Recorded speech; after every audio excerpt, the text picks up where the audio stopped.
Bismillahirrahmanirrahim. Assalamualaikum warahmatullahi wabarakatuh. Alhamdulillahi rabbil alamin. Wabihi nasta'inu ala umurid dunya waddin. Wassalatu wassalamu ala ashrafil anbiya wal mursalin, Nabiyyina Muhammadin wa ala alihi wa sahbihi ajma'in. Ya ayyuhalladzina amanu taqullaha haqqa tuqatih wa la tamutunna illa wa antum muslimun. Yang saya hormati segenap takmir Masjid Bayangkara, yang saya hormati pula seluruh panitia kajian malam Jumat Masjid Bayangkara, kaum muslimin, muslimah, demikian juga para pemirsa dimanapun Anda berada, rahimani wa rahimakumullah. Pertama, marilah kita panjatkan puji syukur kehadirat Allah Subhanahu wa ta'ala. Pada kesempatan malam hari ini Allah ta'ala kembali memberikan kemudahan kepada kita untuk bermajlis.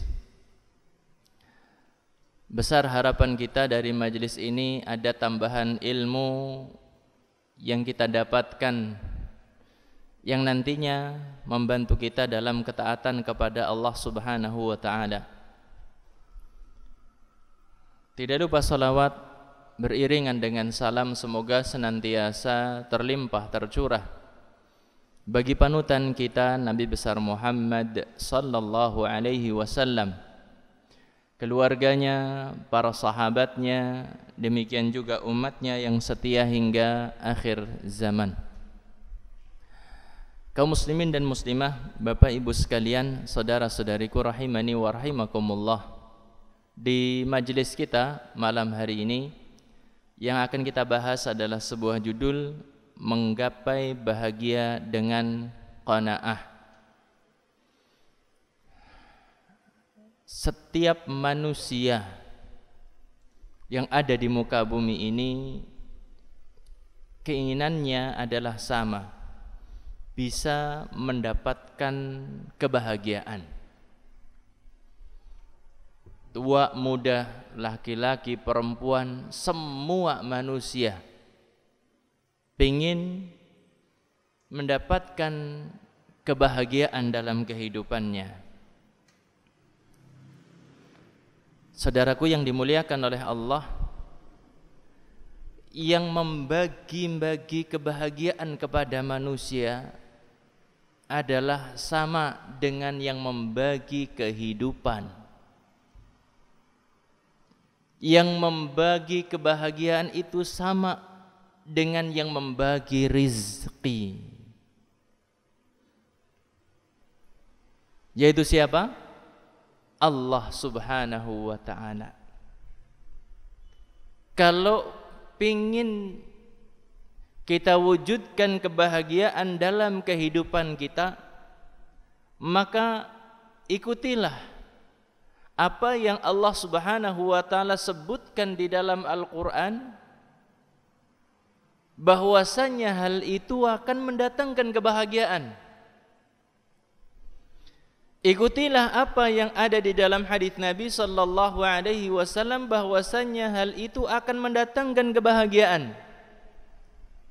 Karena inilah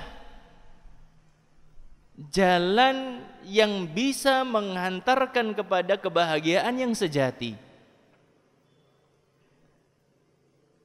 Bukan kebahagiaan semu.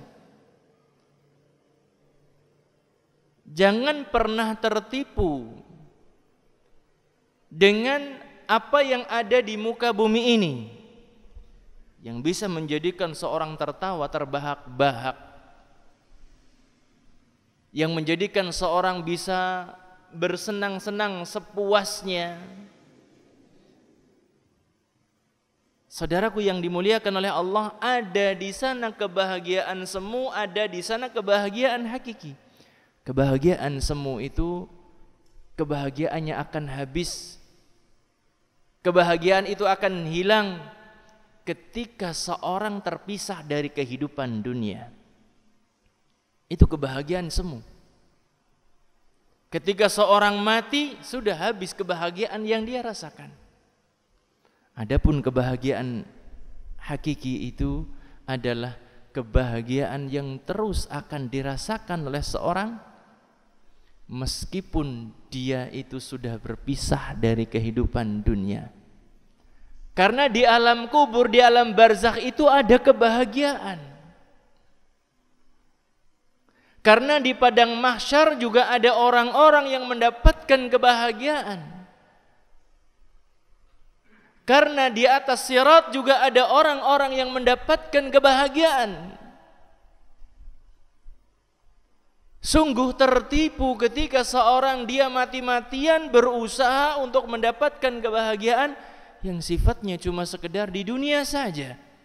Karena dunia itu sebentar, tidak lama. Maka saudaraku sekalian yang dimuliakan oleh Allah, marilah kita berusaha mencurahkan semua apa yang kita mampu untuk mewujudkan kebahagiaan dalam kehidupan kita. Tentunya yang kita kejar adalah kebahagiaan hakiki, bukan cuma sekedar kebahagiaan di dunia saja. Disebutkan oleh para ulama di antara jalan untuk mendapatkan kebahagiaan itu adalah seorang yang memiliki hati yang qanaah. Hati yang qanaah itu apa artinya? Para ulama menyebutkan al-qanaatu ar-ridha bima a'tahu Allah. Yang namanya qanaah itu seorang ridha dengan pemberian Allah. Besar kecil yang dia dapatkan di kehidupan dia ridha terhadapnya. Dia puas dengan apa yang diberikan oleh Allah untuknya.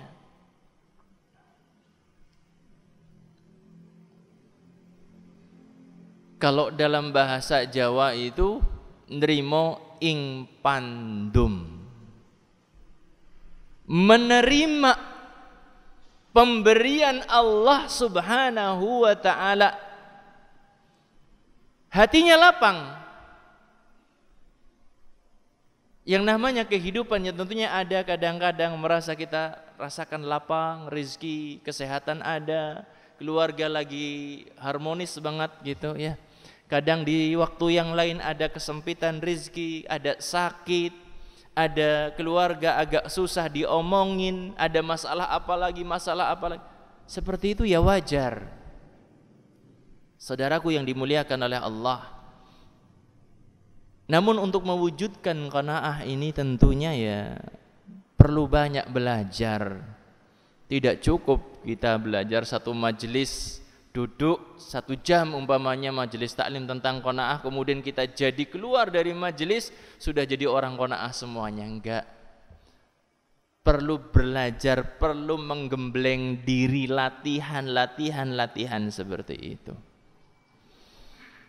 Bapak Ibu sekalian, kaum muslimin dan muslimah rahimani wa rahimakumullah. Kenapa? Alasannya kok qanaah ini dikatakan sebagai jalan untuk menggapai bahagia. Kenapa sebabnya? Ini yang akan kita sebutkan dalam kajian kita kali ini insyaallah. Kenapa qanaah itu menyebabkan seorang itu bahagia? Kenapa sikap nrimo ing pandum itu menjadikan seorang bisa berbahagia?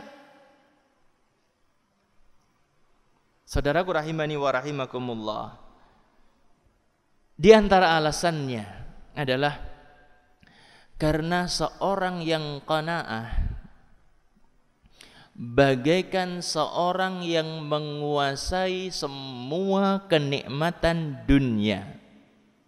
Ini alasannya. Orang yang qanaah meski sesulit apapun kehidupannya itu adalah seperti atau bagaikan Seorang yang menguasai kenikmatan-kenikmatan dunia semuanya. Subhanallah. Inilah yang disabdakan oleh Nabi kita sallallahu alaihi wasallam dalam sebuah hadis yang diriwayatkan oleh Imam At-Tirmidzi, demikian juga Imam Ibnu Majah. Beliau, Nabi kita sallallahu alaihi wasallam bersabda, "Man asbaha minkum aminan fi sirbih, mu'afan fi jasadih, wa indahu qutu yaumih, faka'annama hizat lahu dunya." Nabi sallallahu alaihi wasallam beliau mengatakan, siapa saja di antara kalian yang merasakan aminan fi sirbih, merasa aman dalam kehidupannya, tidak ada ketakutan-ketakutan, keluar dari rumah merasakan aman, bawa uang segepok di tas, santai jalannya, mau sholat rasanya tenang, tentram, tidak ada yang mengganggu, tidak mengkhawatirkan tentang keselamatan istri dan juga anak-anaknya. Aminan fi sirbih, dia merasakan aman. Kemudian Nabi mengatakan, mu'afan fi jasadih, orang tersebut badannya sehat, merasakan aman, badannya sehat. Ada sakit tapi ya tidak nemen-nemen. Siapa sih ya orang sehatnya sempurna? Ada enggak, Pak? Orang yang sehat total dari ujung kepala sampai ujung kaki sehat total gitu. Ada mungkin badannya sehat tetapi ternyata apa? Rambutnya tidak sehat, rontok terus gitu kan? Iya atau tidak? Ada orang yang badannya Masya Allah sterak gede banget gitu ya, jarang sakit, jarang flu, jarang pegel-pegel, tapi rambutnya rontok. Ada juga orang-orang yang rambutnya hitam tapi kering tahunan gitu, Pak. Kering tahunan jenengan tahu kan? Kering kok terus-terusan, nggak ada pernah gemuknya sedikit pun gitu. Kering tahunan. Jadi ada orang-orang yang memang subhanallah ya fisiknya sehat tetapi sebelah lainnya ada yang sakit. Nggak ada orang yang Masya Allah top dari awal ujung rambut sampai ujung kaki, nggak ada yang 100% gitu ya. Tidak ada. Ada orang yang kelihatannya Masya Allah luar biasa banget fisiknya dan lain sebagainya, ternyata jempolnya cantangan. Ngertiin jenengan jempolnya cantangan? Bener istilahnya apa enggak? Jempol kaki itu loh, Pak. Apa istilahnya, Pak? Cantangan bener Mbak istilahnya? Hah? Cantangan bener kan? Iya. Sehat nggak kurang suatu apa dari atas hingga bawah tek ada yang berkurang. Jempolnya cantangan. Nah, nganggo sepatu kan mohon maaf nggih. Mandan apa? Bau. Ya seperti itulah manusia. Walaupun dia sehat, ya pasti ada kekurangannya. Yang dimaksudkan di sini ya sehat dalam arti sehat manusia gitu. Nggak bisa 100% kesehatannya. Kemudian Nabi mengatakan wa indahu qutu yaumih, dan dia memiliki bahan makanan pokok untuk hari itu. 3 hal yang disebutkan oleh Nabi. Barang siapa yang merasakan aman, barang siapa yang memiliki kesehatan, dan barang siapa yang memiliki bahan makanan di hari itu. Kata Nabi sallallahu alaihi wasallam, orang yang seperti ini faka'annama hizat lahud dunya. Orang yang seperti ini adalah telah terkumpul dunia secara keseluruhan untuknya. Loh Pak, gimana ini Pak? Orang punya rasa aman, yang kedua tadi apa? Punya apa? Sehat, yang ketiga punya apa? Punya bahan makanan di hari itu saja gitu ya. Kata Nabi Shallallahu Alaihi Wasallam, seolah-olah kenikmatan dunia itu terkumpul diberikan kepadanya. Ada yang punya jawaban? Kenapa orang yang seperti ini? Padahal cuma punya rasa aman, kemudian yang kedua sehat, kemudian yang ketiga, Masya Allah, cuma seperti itu saja. Dikatakan nikmat dunia itu diberikan kepadanya. Yang bisa jawab dikasih ini voucher. Ada voucher. Kenapa? Orang yang seperti ini kok dikatakan seperti terkumpul padanya semua kenikmatan dunia? Jawabannya apa? Kenapa? Karena sifat qanaahnya itu. Perhatikan baik-baik. Apa Pak?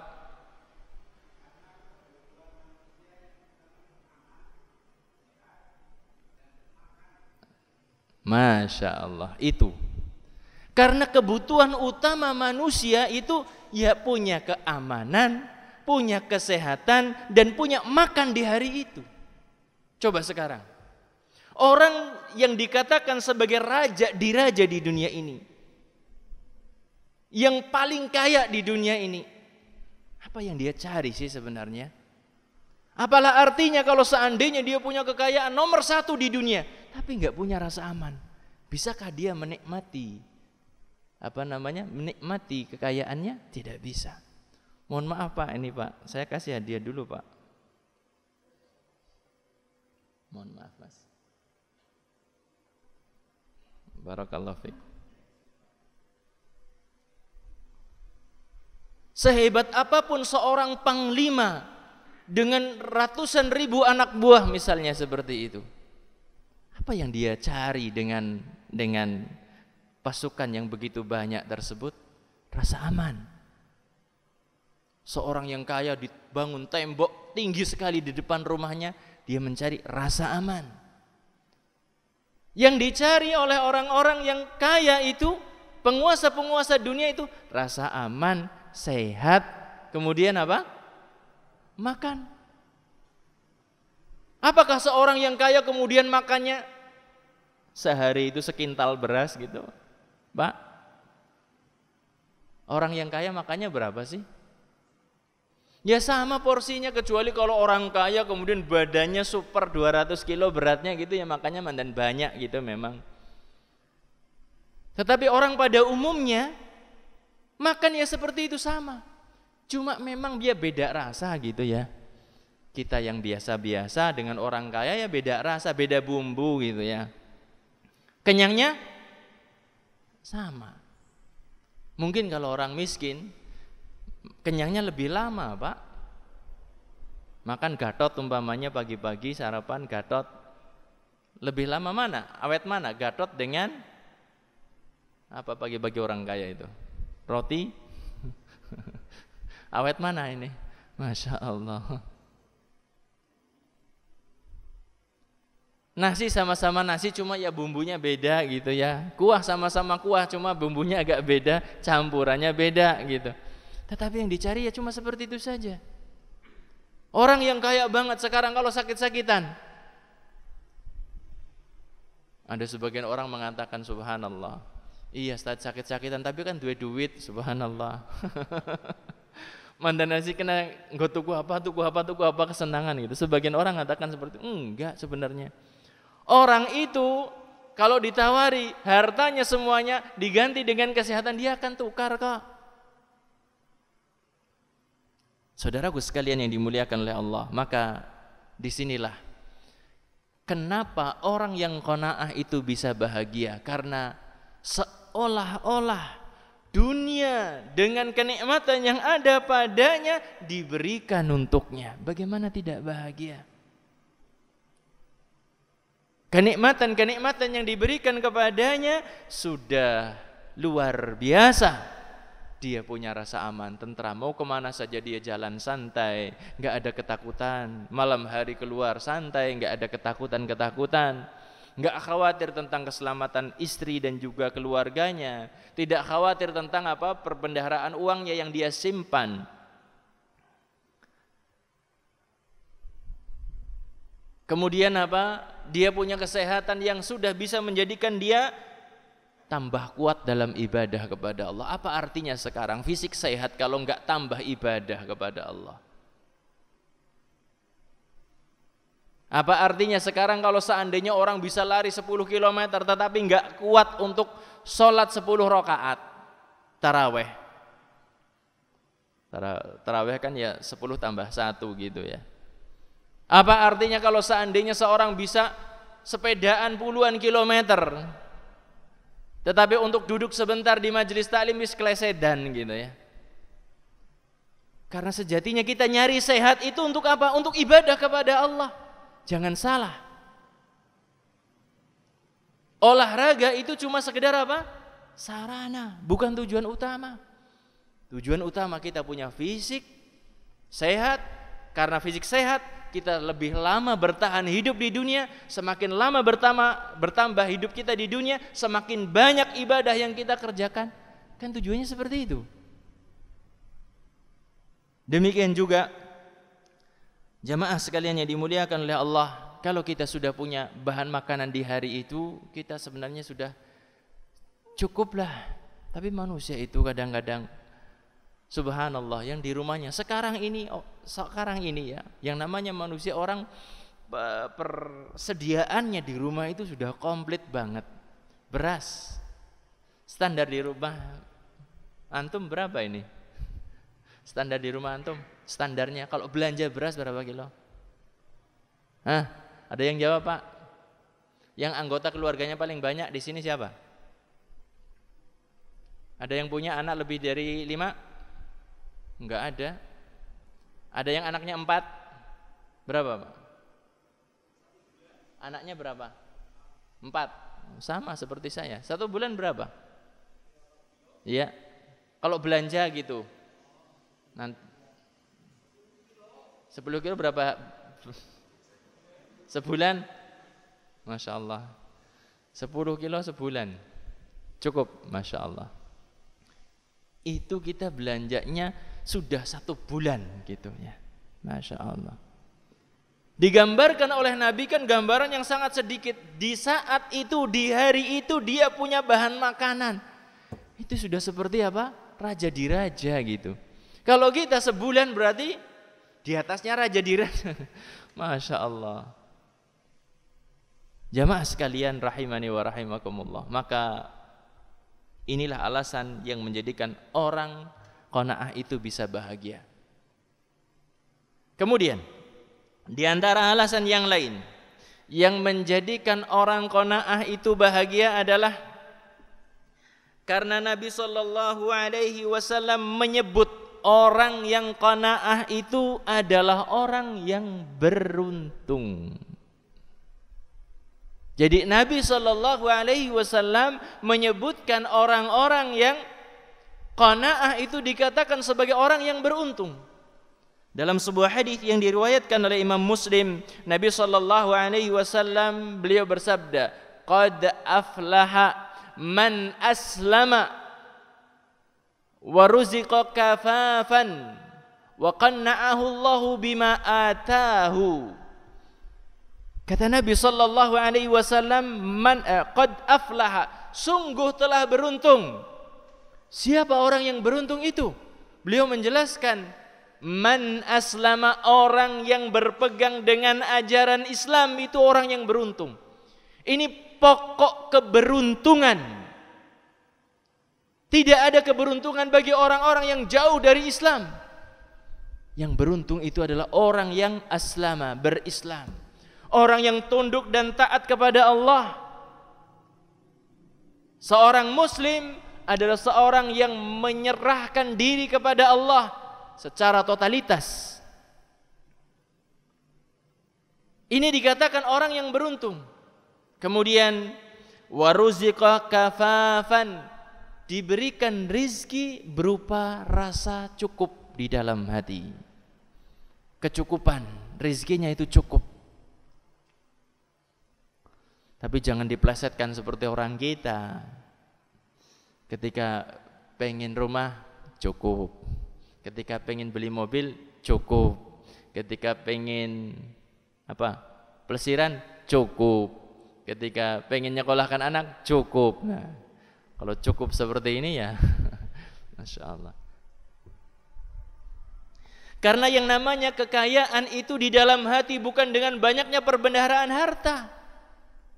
Laisal ghina an kathratil arad, kata Nabi. Yang namanya kaya itu bukan dengan banyaknya harta. Walakinnal ghina ghinan nafs. Yang dinamakan dengan kaya itu adalah orang yang jiwanya kaya.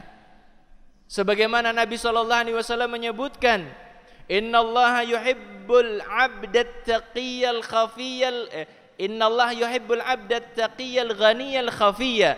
Sesungguhnya Allah Subhanahu wa taala mencintai hamba yang bertakwa, yang kaya dan yang menyembunyikan dirinya. Apa maksudnya di sini Allah mencintai hamba yang kaya? Hamba yang jiwanya itu kaya, senantiasa merasa cukup dengan karunia Allah. Saudaraku yang dimuliakan oleh Allah, inilah yang menjadikan orang yang qanaah itu bahagia. Karena apa? Karena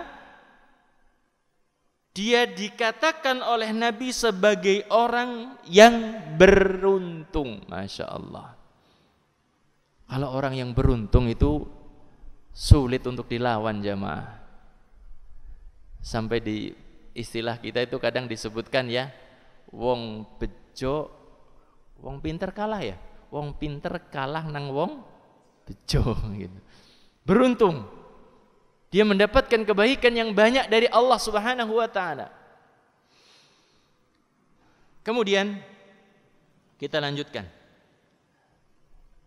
Di antara yang menjadikan orang yang qanaah itu bahagia adalah karena orang yang qanaah itu mudah untuk bersyukur. Apa? Orang yang qanaah itu mudah untuk bersyukur. Bagaimana dia tidak bersyukur? Karena dia senantiasa merasa berkecukupan. Kalau tengok kanan ada orang yang lebih darinya, dia langsung memalingkan mata darinya, kemudian melihat kepada orang-orang yang di bawahnya. Kalau di depan dia ada orang-orang yang Masya Allah luar biasa mengunggulinya dalam masalah harta, dia langsung nundukkan pandangan melihat kepada orang yang di bawahnya. Bahagia orang yang semacam ini. Dan inilah resep yang diajarkan oleh Nabi. Unzuru ila man huwa asfala minkum. Lihatlah oleh kalian orang-orang yang di bawah kalian. Wala tanzuru ila man huwa fawqakum. Dan jangan melihat kepada orang-orang yang di atas kalian. Fahuwa ajdar. Itu lebih pantas. Allah tazdaru ni'matallahi alaikum. Dan menjadikanmu tidak meremehkan nikmat Allah yang sudah diberikan kepadamu. Saudaraku yang dimuliakan oleh Allah, ketika kita melihat orang yang di bawah kita, kita itu banyak bersyukur. Jamaah sekalian yang dimuliakan oleh Allah, kalau sekarang mungkin panjenengan mengeluhkan tentang pekerjaan yang katanya tenaganya pol-polan, hasilnya seuprit gitu ya. Sebagian orang kadang-kadang seperti itu. Kerjaannya apa? Kerjanya tak anak kesel banget, tapi jan kasihnya apa? Sedikit banget gitu ya. Lihat kepada orang-orang yang enggak punya pekerjaan. Disyukuri. Karena banyak orang-orang yang lapangan pekerjaan baginya itu sempit banget. Biasanya karena apa? Yang lapangan pekerjaannya itu sempit. Keduren oleh sekolah, Pak. Iya apa tidak? Suruh kerja kayak gini enggak level. Gini enggak level juga. Tawar ini lagi enggak level. Jadi sales enggak level. Karena apa? Pendidikannya S2 gitu. Kalau pendidikannya tambah lagi S3, tambah sempit apa tidak? Kebanyakan orang ya tambah pilih-pilih pekerjaan. Silahkan, bukti nyata itu kok. Jamaah sekalian yang dimuliakan oleh Allah, maka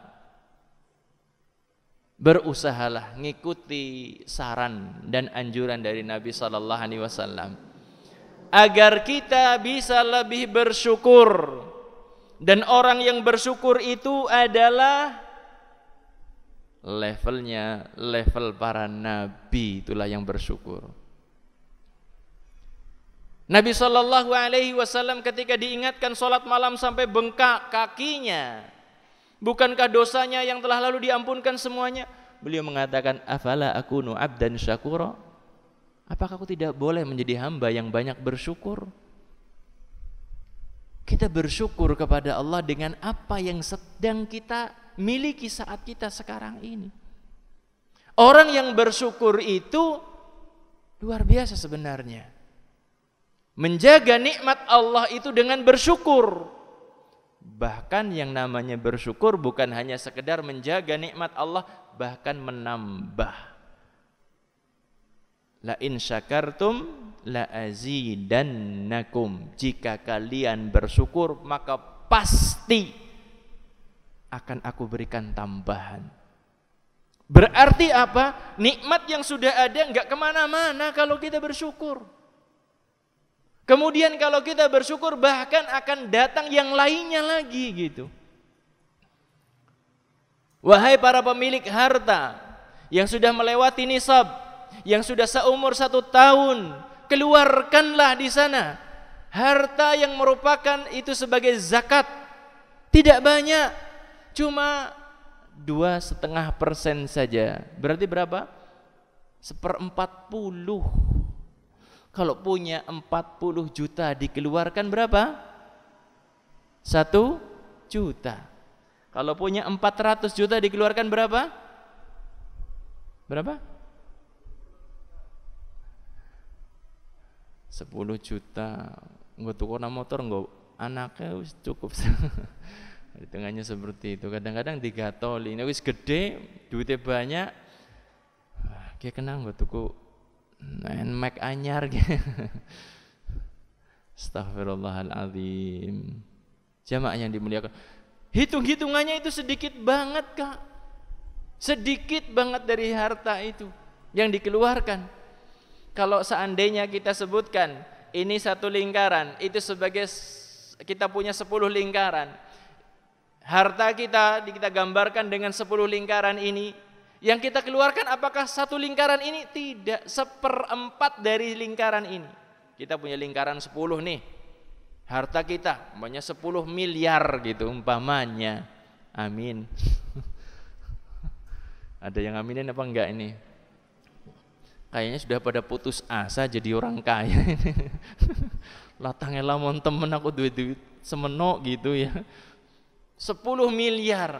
Apakah dikeluarkan dari 10 miliar itu 1 miliar? Tidak. Yang dikeluarkan cuma berapa? 250 juta. Bener? Iya.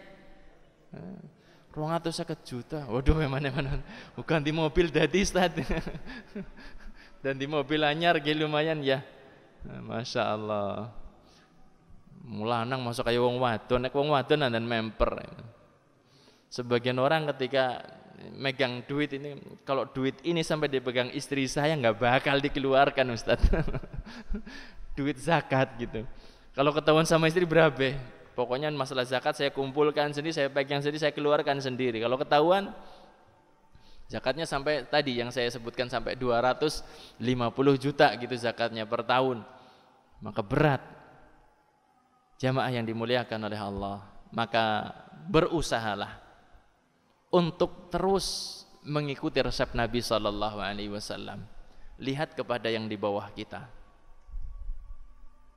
jangan lihat kepada yang di atas kita. Kalau lihat yang di atas kita, yang semangat dalam ibadah, yang semangat dalam infak, dalam sedekah, itu ikuti yang seperti itu. Sholat malamnya rajin, tilawah Qur'annya rajin, ikuti yang semacam itu. Tapi kalau dalam masalah dunia, lihatlah kepada yang di bawah.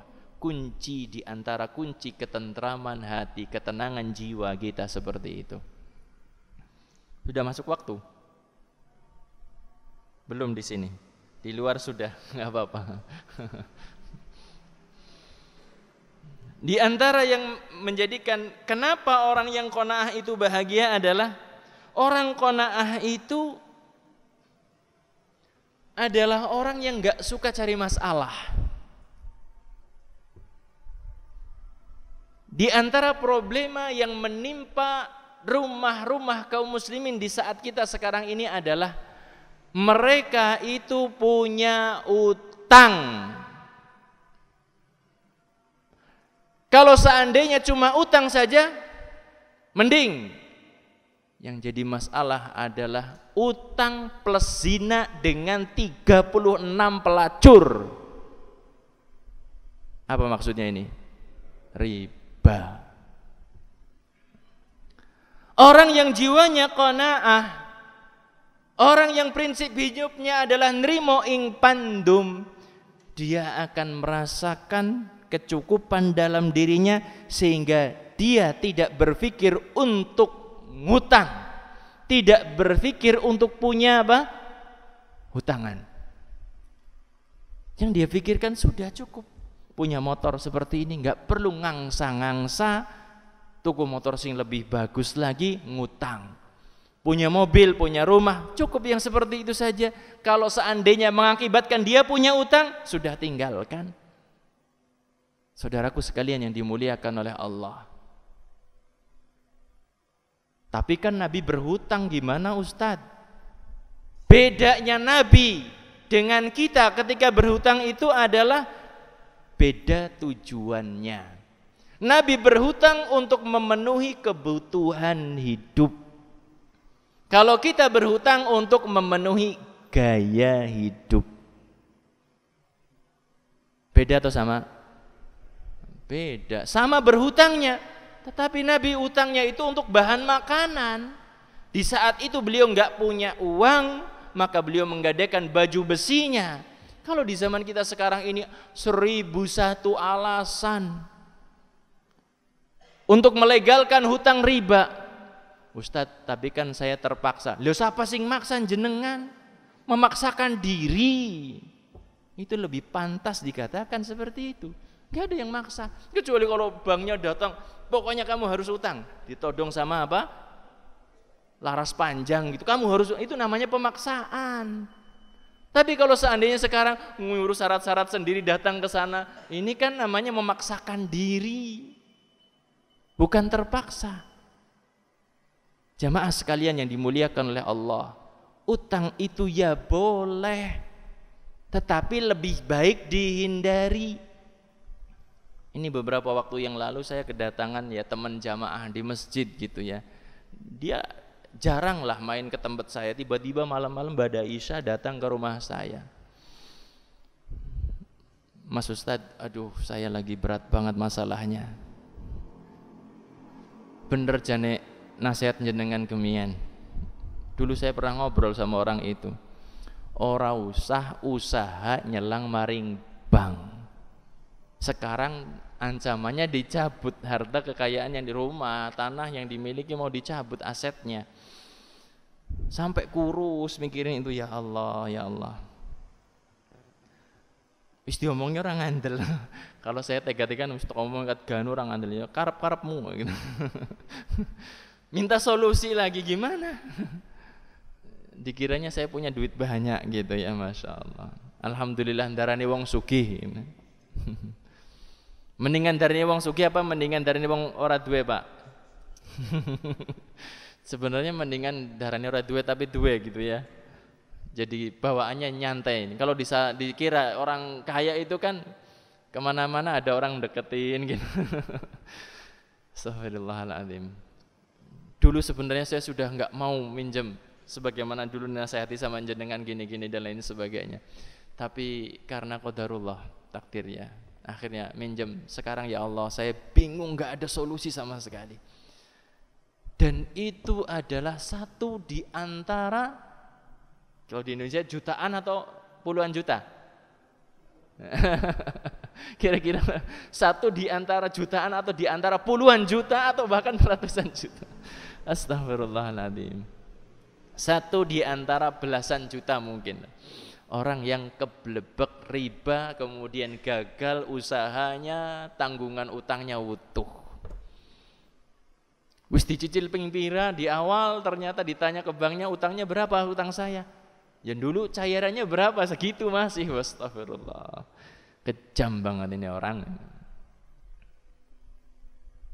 Barakallahu fikum jami'an. Sudah masuk waktu Isya dan alhamdulillah kita mempelajari beberapa alasan kenapa kok qanaah itu mendatangkan kebahagiaan. Di antaranya yang terakhir tadi yang saya sebutkan adalah apa tadi?